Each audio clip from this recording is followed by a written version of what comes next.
Hello everyone. बेटा देखो, आज हम लोग स्पोकन इंग्लिश का एक बहुत बढ़िया सा एक सेशन लेके आई हूं मैं। और इस सेशन में मैं आपको एक चीज समझा दूं। कई बार ऐसा होता है बेटा कि आप लोग बहुत सोच समझ के पढ़ते हो। अच्छा, ये स्ट्रक्चर है, ओके, ये तो एक्टिव वॉइस है, ये तो पैसिव वॉइस है। बिना सोचे बिना समझे आपको रीडिंग की आदत डालनी चाहिए। सिर्फ एंजॉय करना चाहिए, सिर्फ एंजॉय। कैसे? अच्छी कहानियां पढ़ोगे ना, जिसको बचपन में मैंने बहुत सारी कहानियां पढ़ी है। जैसी उम्र बढ़ती गई, कहानियों का लेवल भी डिफरेंट होता गया। जब कॉलेज में पहुंचे तो रोमांटिक स्टोरीज अच्छा लगता था। बचपन में फेरी टेल्स, परियों की, चुड़ैल की और राक्षस की कहानी, ये सब अच्छी लगती थी। लेकिन किस तरह से और कब इंग्लिश खुद ब खुद आ गई, हमें पता नहीं चला। हमें पता नहीं होता था ये पैसिव वॉइस, हमें पता नहीं रहता था कि ये कौन सा टेंस है। जब मैंने पढ़ाना शुरू किया तो हमें पता चला, अच्छा, बच्चों को टेंस से पढ़ाना चाहिए। ओके, क्यों, क्या है टेंस में? तब फिर किताब खोल के देखा, अच्छा टेंस में होता क्या है। पढ़ाना जब शुरू किया ना, तब याद रखना, अगर आपको इंग्लिश अच्छी करनी है तो कुछ एफर्ट है जो मैं क्लास में कराती हूँ, और कुछ एफर्ट है जो एफर्टलेस है ना। एफर्टलेस एफर्ट कहते हैं, यानी कुछ बीमारी होती है ना बेटा, जो लत कहते हैं जिसको, नशा। वो कुछ नशा अच्छी चीजों का भी होता है, और एक नशा है जो है किताब का। किताब का मतलब स्टोरीज का। आज मैं आपको एक बेड टाइम स्टोरी सुनाऊंगी, बहुत बढ़िया स्टोरी। उसमें हर वोकैबलरी पर मैं आपको एम्फसाइज करूंगी, जो जो डिफिकल्ट वोकैब है, और आप खुद महसूस करोगे कि कितना इंटरेस्टिंग होता है स्टोरी पढ़ना। बहुत इंटरेस्टिंग होता है। एक सेकेंड बेटा, कुछ हुआ इसको। ठीक है, चलो। एक स्टोरी है जिसका नाम है पाइड पाइपर ऑफ हैमलिन। ठीक है, एक स्टोरी है जिसका नाम है pied Piper of Hamelin. Remember, अब हम स्पोकन के क्लास में हैं। मेरे से ग्रामर से रिलेटेड कुछ भी मत पूछना, क्योंकि ग्रामर से रिलेटेड बातें हम लोग ग्रामर के क्लास में किया करेंगे। ठीक है, सुनो, आ जाओ, जरा ध्यान से देखो। हम लोग जब बेड टाइम स्टोरीज पढ़ते थे ना, तो जो किताबें होती थी उसके बहुत ही कलर्ड पन्ने होते थे। और वो जो कलर्ड पन्ने जो होते थे, उसमें एक तरफ फोटो दिया रहता था और दूसरी तरफ स्टोरीज रहता था। बहुत मजा आता था। ठीक है, देखो ध्यान से। Hamelin was a small town. Past tense की बात हो रही है ना, इसलिए वॉस लगा है। हमें पता ही नहीं चला वॉस का यूज क्या होता है, अपने आप आता चला गया। अब बिल्कुल बीच में कुछ नहीं, सिर्फ ध्यान से सुनना। Hamelin was a small town in Germany. ये कहानी है जर्मनी की, जहां पे एक स्मॉल टाउन था जिसका नेम था Hamelin. The city was full of rats, full of sorrow, full of happiness. ये सब वर्ड यूज करते हैं ना। फुल ऑफ रैट्स यानी पूरी सिटी में सिर्फ और सिर्फ भरा हुआ था रैट्स, यानी कि चूहे। दे वर इन हाउसेस, दे प्लूरल है क्योंकि रैट्स के लिए बात हो रही है। अब हमें समझ में आया कि जानवरों के लिए भी दे आता है ना। दे वर इन हाउसेस, इन्स। इन्स का मतलब जानते बेटा क्या होता है? जो छोटे होटल्स होते, यार क्या हो रहा है ये, जो छोटे होटल्स होते हैं ना, जिसको सराय कहते हैं।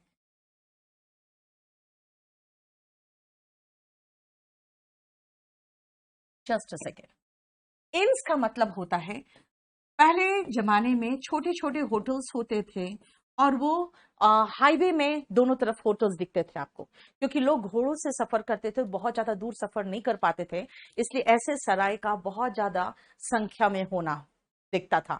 तो inns are small hotels, shops, schools, and in every street, हर गली में, हर सड़क में, चाहे वो शॉप हो, स्कूल हो, होटल्स हो, सब जगह पे सिर्फ चूहे ही चूहे थे।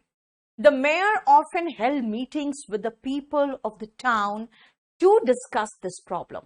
देखो ध्यान से, held, hold का सेकेंड फॉर्म। इसका मतलब जब आप स्टोरीज पढ़ोगे ना, तो आपका वर्ब का सेकेंड फॉर्म बहुत अच्छे से क्लियर हो जाएगा कि वो हमेशा मीटिंग होल्ड करते थे। नाउ सी, जब भी आप मीटिंग्स की बात करते हो बेटा, तो हम लोग ये एसएससी के एग्जाम में आता है, you hold a meeting, you hold a conference, है ना। वो मीटिंग्स करते थे लोगों के साथ डिस्कस करने के लिए इस समस्या को। At the beginning they thought that cats would drive away the माइस। शुरू में तो ये सोचते थे कि बिल्लियां चूहों को भगाएगी। ड्राइव अवे का मतलब होता है खदेड़ देना। याद रखना बेटा, ड्राइव अवे का मतलब होता है खदेड़ देना, खदेड़ के भगा देना, कि बिल्लियां खदेड़ के भगा देंगी। However, it was very tough to find a huge number of cats. देखो however, मतलब कोई बात चेंज करने के लिए हम लोग however वर्ड यूज करते हैं, ठीक है ना। इट वॉज वेरी टफ, ये बहुत मुश्किल था। टफ मतलब कठिन, बहुत कठिन था।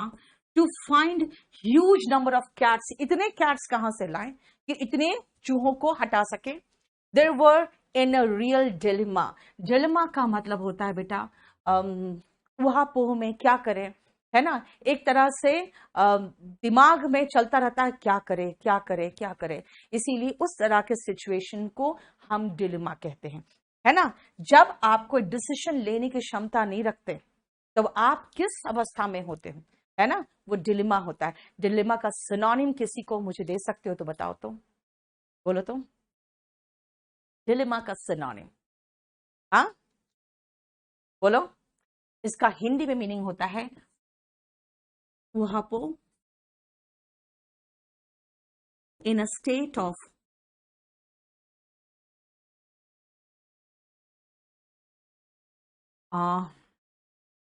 in a state when you are unable to take a decision, unable to make a decision, अपना निर्णय नहीं ले पा रहे हैं, है ना। एक तरह से उथल पुथल मचा हुआ है ना, बिल्कुल कंफ्यूजन में हो, क्या करे क्या ना करे। ठीक है, समझ में आया।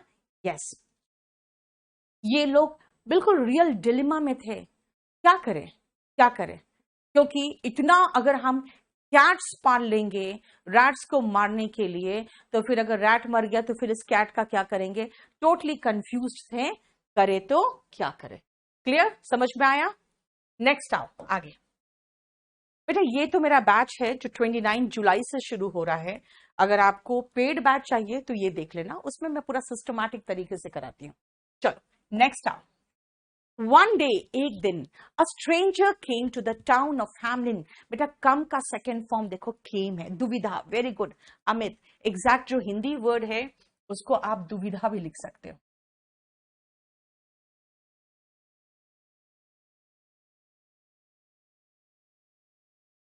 है ना। Very good. सुनो, एक दिन एक स्ट्रेंजर, स्ट्रेंजर का मतलब होता है बेटा अजनबी। एक अजनबी आया उस टाउन में, एक अजनबी। कम का सेकेंड फॉर्म केम है, इसलिए बेटा स्टोरीज में हमेशा याद रखना कि हम लोग स्टोरीज में वर्ब का सेकेंड फॉर्म यूज करते हैं, क्योंकि पास्ट टेंस की स्टोरी होती है। ठीक है। ही कैरीड अ फ्लूट, कैरी का सेकेंड फॉर्म है, देखो बेटा कैरीड। अ फ्लूट मतलब बांसुरी, एक बांसुरी लेकर वो आया था। Along with him, he walked straight to the mayor's building. वो सीधा वॉक करके अंदर कहां गया, मेयर के बिल्डिंग में। देखो सब जगह, क्योंकि ये पास्ट टेंस है बेटा, came, carried, walked, देख रहे हो पास्ट टेंस है, क्योंकि स्टोरीज हमेशा आपको वर्ब का सेकेंड फॉर्म में बिल्कुल परफेक्ट बना देती है। Please go and read more and more stories. मेरे स्टोरी, मेरा जो स्पोकन का बुक है उसमें भी कई स्टोरीज है। ठीक है। He went to the mayor of Hamelin and said, उसने वो कहा गया, हैमलिन का जो मेयर था वहां पे पहुंचा और क्या कहा। It is well known around Germany that Hamelin has a problem with rats. देखो बेटा इन्वर्टेड कॉमर्स के अंदर है, ठीक है ना, इसीलिए सारा प्रेजेंट टेंस में होगा। क्यों, क्योंकि उसने जो कहा है ना उसको as it is inverted comma के अंदर डाल दिया गया है, कि ये एकदम वेल नोन है, सब जानते हैं कि जर्मनी के आसपास सब जगह कि हैमलिन के पास बहुत एक बड़ी मुसीबत है, has a problem with rats. I will get Hamelin rid of all the rats. देखो रिड ऑफ का मतलब होता है से छुटकारा पाना, तो रिड का मतलब हुआ छुटकारा। मैं हैमलिन को चूहों से छुटकारा दिला सकता हूं। What would my reward be, मेरा रिवॉर्ड क्या होगा ये तो बता दो। For a moment the mayor was stunned, बिल्कुल अचंभित रह गया, यार ये क्या बोल रहा है। जिस मुसीबत से हम सोच भी नहीं सक रहे हैं बचना, पता ही नहीं चल रहा है कौन सा उपाय निकाले, ये तो कह रहा है कि मैं सारा का सारा रैट्स खत्म कर दूंगा। ठीक है, आप हमें सिर्फ बता दो कि मेरा रिवॉर्ड क्या रहेगा। वो तो बिल्कुल अचंभित रह गया। It was difficult for him to believe such a claim. अगर देखोगे तो ऐसा क्लेम कि मैं क्लेम करता हूं, मैं ये दावा करता हूं कि आपके सिटी को बिल्कुल सारे चूहों से निजात दिला दूंगा, और ये दावा करके उन्होंने कहा कि मेरा रिवॉर्ड क्या होगा बताओ। ऐसा दावा करने पर क्या हुआ, ये बिल्कुल स्टन रह गया। बेटा ये पूरा स्टोरी, इसका पीडीएफ प्लस ये जो वो क्या मैं लिख रही हूं, ये कंप्लीट आपको मिल जाएगा। Spoken English by Neetu Singh करके ग्रुप है टेलीग्राम में, spoken English by Neetu Singh, उसको आप ज्वाइन कर लो। उसमें जो भी क्लास होगा नहीं होगा सारा वहां पे मैं बता दिया करूंगी। Spoken English by Neetu Singh Telegram में, ठीक है। 10,000 gold coins from our treasury, मेरे ट्रेजरी से, हमारे खजाने से तुम्हें 10,000 गोल्ड कॉइन दे दूंगा मैं।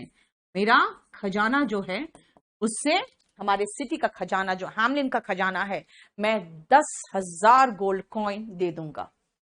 If you can do as you promise, अगर आप ये दावा कर जो प्रॉमिस कर रहे हो, जो दावा जो आप एक हमारे प्रॉमिस कर रहे हो, अगर वो पूरा कर दोगे तो, अगर तुम अपना वादा पूरा कर दोगे तो मैं तुम्हें 10,000 गोल्ड कॉइन दूंगा, मेयर ने कहा। The stranger nodded his head. बेटा जब आप हेड को नॉड करते हो ना तो ऐसे हिलाते हो, हाँ मैं सर हिलाना इज नॉड। ठीक है, सुनो, ये नॉड का मीनिंग क्या है। नॉड का मीनिंग है हाँ में सर हिलाना, हालांकि इसके बाद हेड लगाना जरूरी होता है, ठीक है ना, इसलिए मैं सर को अंदर लिख दे रही हूं। हाँ में अपने सिर को हिलाना इज नॉड।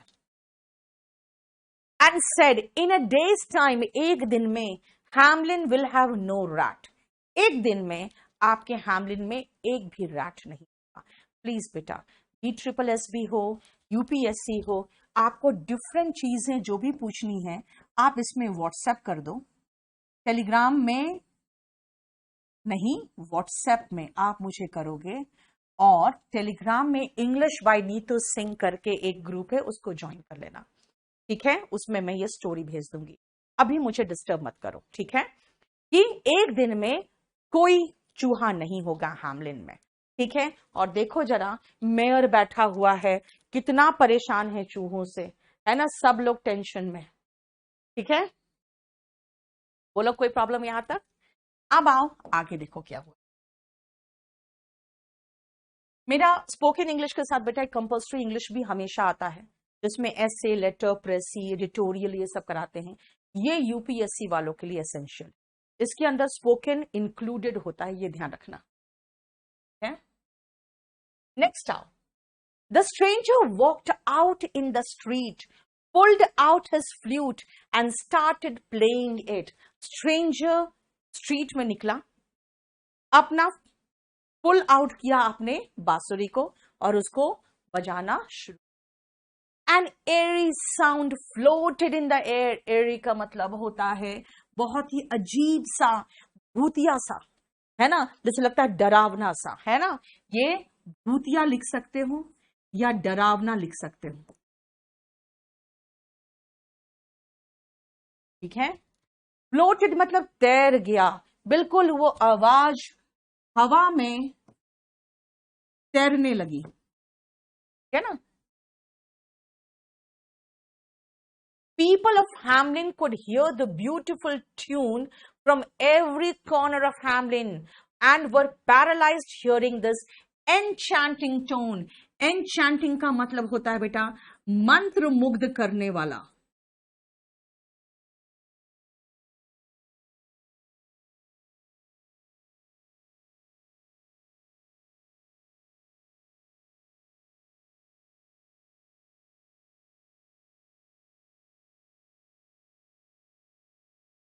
ये जो टोन था, ये सुन के सब बिल्कुल जड़ हो गए। पैरालाइज का मतलब होता है कि जैसे लकवा मार गया और हिल नहीं पाए, है ना, एकदम ठहर गए। जैसे लकवा मार देता है ना, वैसे ठहर जाना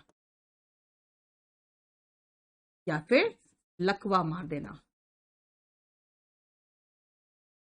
तो ऐसा पैरालाइज्ड हो गया जैसे कि हिल नहीं पा रहे, ऐसा हो गया, है ना। और कौन सा, क्या सुन के? वही मंत्र मुग्ध करने वाला जो टोन था, वो हवा में तैरता हुआ और थोड़ा सा डरावना सा टोन था वो, है ना।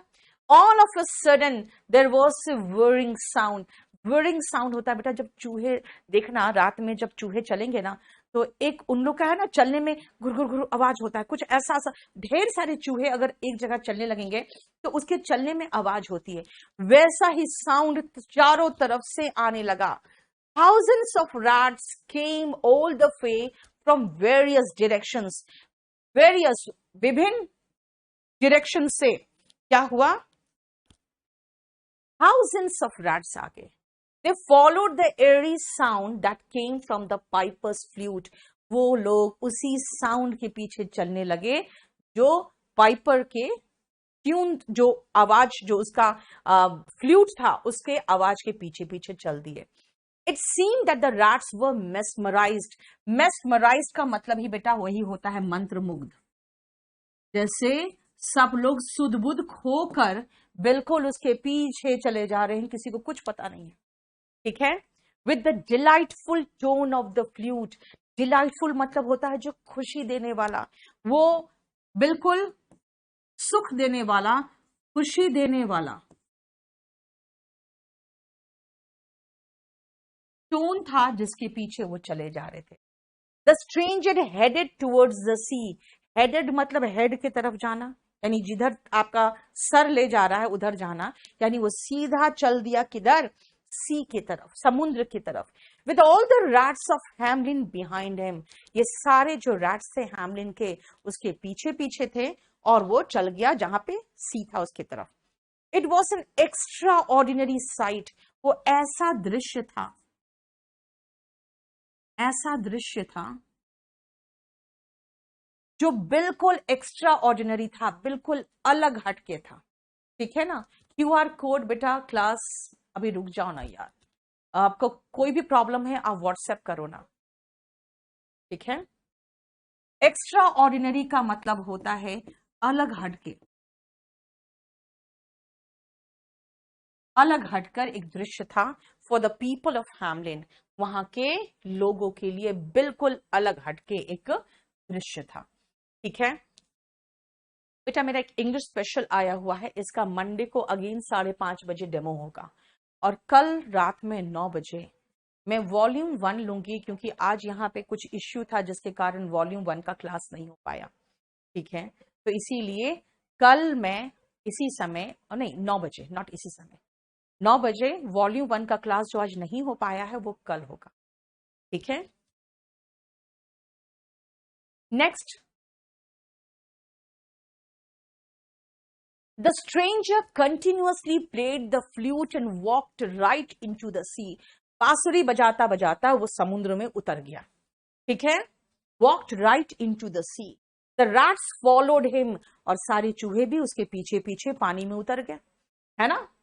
And all of them were caught by the waves which dragged them into the sea. और वो सब चूहे उन लहरों में फंस गए, जो लहर उनको खींच के कहां ले गए? सी के अंदर। वेव्स का मतलब लहरें, और ये लहरें उन्हें खींचकर कहां ले गए?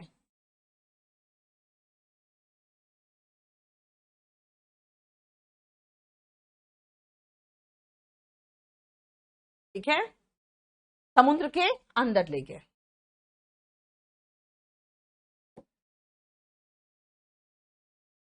All the rats of Hamlin were drowned. सारे जो थे वो डूब गए, सारे रैट्स डूब गए पानी में, क्योंकि लहरें उन्हें खींचकर ले गई, ठीक है। अखिलेश, यही बात आप जो लिख रहे हो 8860333003 में आप मैसेज कर दो, ठीक है, आप मैसेज कर दो।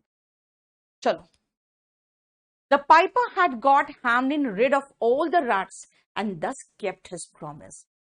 इन्होंने अपना प्रॉमिस बरकरार रखा और सारे रैट से हैमलिन को छुटकारा दिला दिया। देखो, आपको पता भी चल रहा है टेंस का। स्टोरी इंटरेस्टिंग होगा ना बेटा, तो आपको जरूरत ही नहीं है, ठीक है, जरूरत ही नहीं है बहुत ज्यादा ध्यान देना टेंस पर, ठीक है, क्लियर। आ जाओ next. The stranger then approach the mayor, mayor के पास गया, अप्रोच मतलब उसके पास जाना, है ना। फॉर हिज रिवॉर्ड, अपने कि भाई मेरा 10,000 गोल्ड कॉइन्स दे दो जैसा तुमने प्रॉमिस किया था। The mayor and the towns people were very happy, बहुत खुश थे सब लोग कि भाई कितना अच्छा, सारे रैट से छुटकारा मिल गया, है ना। But till then the mayor had already changed his mind, उन्होंने अपना इरादा परिवर्तित कर लिया था। टू चेंज वंस माइंड का मतलब होता है कि अपना कुछ और सोच लेना, यानी इरादा चेंज कर देना। When the stranger went to him, जब ये अजनबी उसके पास पहुंचा, he said, you have accomplished a wonderful task. एक बहुत बढ़िया काम तुमने पूरा किया है। Accomplish का मतलब होता है कोई भी चीज, जब आप कोई काम पूर्ण करते हो ना, है ना, पूरा करते हो तो accomplish करते हो। अगर आपका सिलेक्शन होगा किसी एग्जाम में तो बहुत बड़ा आप एक बहुत अच्छी चीज accomplish करोगे, है ना, क्लियर। नेक्स्ट सुनो ध्यान से। But isn't 10,000 gold coins a hefty reward for a day's work?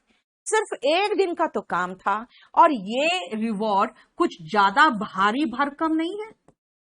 तुमने किया क्या, बस एक दिन तो काम किया और 10,000 गोल्ड कॉइन, तुम्हें नहीं लग रहा है कुछ ज्यादा है, ठीक है बेटा। टेंस पर अभी ध्यान मत दो। Next, I will pay you 500 gold coins, मैं तुम्हें 500 गोल्ड कॉइन्स दूंगा। अभी 10,000 से 500, जस्ट इमेजिन करो, गुस्सा तो आएगा।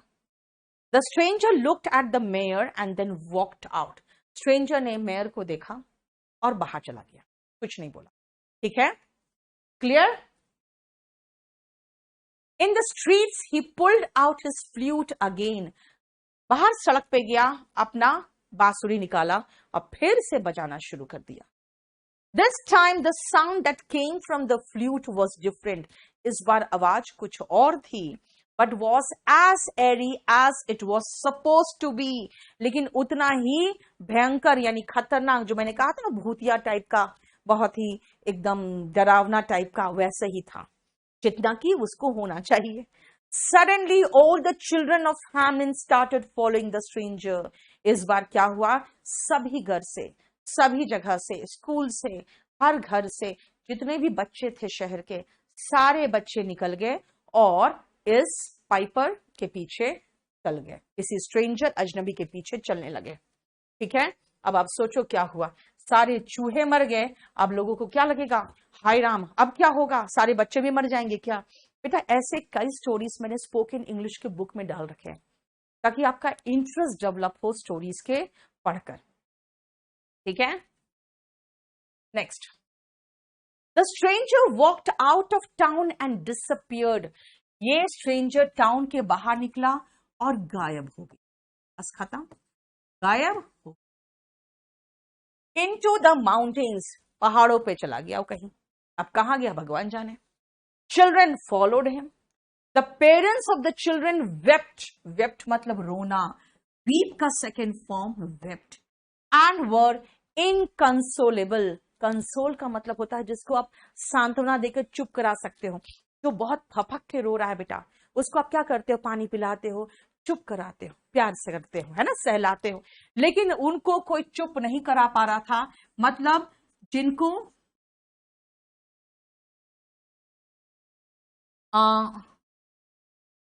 सांत्वना ना दी जा सके, क्योंकि वो भाई उसके साथ बहुत बुरा हो रहा है, उनके बच्चे चले गए पहाड़ों पे और गायब हो गए। अब सोचो माँ बाप क्या होंगे, दहाड़े मार के रो रहे होंगे। उनको चुप कराना, तसल्ली देना वॉज टोटली इम्पॉसिबल, मतलब जिनको तसल्ली नहीं दे सकते हो और वो चुप नहीं होगा, रोता रहेगा, बिल्कुल बिलखता रहेगा, ऐसे लोगों को आप कहोगे कि भाई उसको तो चुप कराना मुश्किल हो रहा है, he is inconsolable. They went to the mayor and complain about it. बहुत गुस्से में सब लोग गए, बोले ये क्या, हमारे बच्चे को आपने इस तरह से छोड़ दिया सिर्फ 10,000 गोल्ड कॉइन में के लिए। The mayor was helpless. अब मेयर असहाय फील करने लगा, अब मैं क्या करूं। He knew that he had been dishonest with the stranger. उसको इतना तो पता था कि भाई मैं तो बिल्कुल, मैंने बेईमानी की है, मैंने बेईमानी की है स्ट्रेंजर से, वो महसूस तो कर गया। The stranger return to Hamelin. Stranger वापस हैमलिन पहुंच गया, बच्चे गायब। But children didn't accompany him। accompany का मतलब होता है साथ में होना, साथ में जाना आना कुछ भी हो सकता है, इसे साथ में होना लिख रही हूं मैं। वो वापस तो आ गया हैमलिन, लेकिन अब उनके साथ कोई भी बच्चा नहीं था। देखो ध्यान से, द मेयर रश्ड। बेटा सब पास्ट टेंस से, रिटर्न्ड डिडंट प्लस वर्ब का first form. The mayor rush to him and begged for forgiveness. Mayor उसके पास दौड़ के गया, रश मतलब दौड़ के जाना, एंड बेग किया, भीख मांगा कि मुझे माफ कर दो। देखो फॉरगिवनेस, फॉरगिवनेस का मतलब होता है माफी, बेग का मतलब भीख मांगना। उसने भीख मांगा कि भाई मुझे माफ कर दो। देखो भीख मांगना, चलो भीख मांगा कि मुझे माफ कर दो। देखो सारे बच्चे किस तरह से इसके साथ जा रहे हैं, देख रहे हो। He requested the stranger to get the children back। उसने रिक्वेस्ट किया स्ट्रेंजर को, प्लीज बच्चों को वापस ले आओ, प्लीज बच्चों को वापस ले आओ। Without uttering a single word. Utter मतलब होता है बेटा मुंह से निकालना, और क्या निकालना, सिर्फ शब्द, एक शब्द बिना मुंह से निकाले। The stranger turned and walked away. Stranger मुड़ा और वापस चला गया। He returned after a few hours, this time with all the children। वो वापस आया इस बार सारे बच्चों के साथ। The mayor rewarded the stranger with 10,000 gold coins। Mayor ने उसको 10,000 गोल्ड कॉइन्स दिए। The mayor had learned his lesson। Mayor ने सबक सीख लिया था। To learn lesson का मतलब होता है बेटा, यहां पे इसका मतलब हुआ सबक, और लर्न का सेकेंड फॉर्म है, देखो इसका मतलब सीखना। उसने सबक सीख लिया था। Now remember when you read the story, read loudly. आपका ये यहाँ का जो मसल्स है बेटा, उनको इंग्लिश बोलने की आदत दो, वरना अगर इंग्लिश बोलने की आदत नहीं दोगे तो आप समझ जाओगे, पढ़ लोगे, बोलोगे मैम मैं समझ लेता हूं लेकिन बोल नहीं पाता हूं। बेटा समझने के लिए आपने आंख को ट्रेन किया, ठीक है, लेकिन बोलने के लिए आपने यहां जुबान को ट्रेन नहीं किया, आंख को ट्रेन किया, दिमाग को ट्रेन किया। बोलने के लिए बेटा आपके मसल्स और आपके टंग को ट्रेन होना चाहिए। इसीलिए आप मेरा प्रोनाउंसिएशन सुनना, जैसा प्रोनाउंसिएशन है उसी को वैसे ही रिपीट करना। मैं सारा का सारा वोकैबुलरी मैंने इसमें लिख दिया है हाथ से। मैं हमेशा दो आपको लोड करती हूं। पहला जो लोड होता है वो खाली होता है, दूसरा मेरे हाथ का लिखा हुआ, चाहे वो टेस्ट पेपर हो चाहे कुछ भी हो। इसको जो मैं लोड करूंगी, सिर्फ लोड करूंगी इंग्लिश बाय नीतू सिंह करके जो टेलीग्राम में एक ग्रुप बना है, सिर्फ उसमें लोड करूंगी, ठीक है। और मेरा स्पोकन का एक सेशन जनरली 10 बजे के लगभग 3 days अ वीक चलेगा, जिसमें मैं आपको इस तरह की स्टोरी और कॉन्सेप्चुअली जो इंग्लिश सिखाना है वो सिखाऊंगी। कभी कभी ग्रामर का पोर्शन लेके आऊंगी। देखो जरा ध्यान से, सारा मैंने वोकैबुलरी नोट कर दिया। एक आपको खाली मिल जाएगा पीडीएफ और एक वोकैबुलरी के साथ मिल जाएगा। मेरा स्पोकन इंग्लिश 11 आने वाला है 29 जुलाई को 3:30 से 5। इसका क्लास चलेगा मंडे, वेंसडे और फ्राइडे। बेटा pronunciation matters a lot Radha, बहुत इंपॉर्टेंट है, ठीक है। ये इसमें 10 क्लासेस आपके जूम पे चलेंगे, जिसमें आपका ग्रुप डिस्कशन होगा, ठीक है, और उसमें आपको 10 to 15 लोग होंगे जिसके साथ कन्वर्सेशन आपका चलेगा। ठीक है। उसके पहले 3 महीना 4 महीना सिर्फ मैं पढ़ाऊंगी आपको, ताकि पहले आप अपना एक्सेंट इंप्रूव कर लो, अपना बॉडी लैंग्वेज इंप्रूव करो, इंटरव्यू का प्रिपरेशन कराऊंगी, आपका पर्सनालिटी डेवलपमेंट कराऊंगी और पूरा कंप्लीट इंग्लिश का आपको सिखाऊंगी। ठीक है। और ये पूरा स्टोरी आप देख लेना। कंपल्सरी इंग्लिश के साथ, मेरा स्पोकन इंग्लिश के साथ कंपल्सरी इंग्लिश आता है। जो हिंदी मीडियम के स्टूडेंट्स ऐसे प्रेसी कॉम्प्रिहेंशन एडिटोरियल लेटर राइटिंग करना चाहते हैं, चाहे वो एसएससी के हो, चाहे यूपीएससी के हो, चाहे असिस्टेंट कमांडेंट के हो, बेटा इस तरह के तो आप स्टूडेंट्स हमेशा कंपल्सरी इंग्लिश खरीदना जिसके अंदर स्पोकन फ्री है। और ये स्टोरी आपको कैसा लगा, सबसे पहले आप लाइक शेयर और सब्सक्राइब कर लो। जो एसएससी वाले हैं, ऑब्जेक्टिव एग्जाम्स वाले, वो इस बैच को लोगे। ठीक है। आपको कैसा लगा ये बताना, आपके लाइक्स बताएंगे कि मुझे आपको ये सेशन पसंद आया कि नहीं, और तब फिर मैं आगे मोटिवेटेड होंगे कि आपको और स्टोरी सुनाओ कि नहीं। मैं आपको आपसे नानी के जितना अच्छा तो नहीं, लेकिन आपके नानी और आपके दादी के जितना अच्छा तो स्टोरी सुना सकती हूँ। उनसे अच्छा नहीं तो उनसे कम भी नहीं। अगर मेरे साथ फेरी टेल्स करना है आगे, तो कंटिन्यू करना है, तो मुझे आप कमेंट में जरूर लिख के बता देना whether you want this session to continue or not। ठीक है। चलो, थैंक यू सो मच।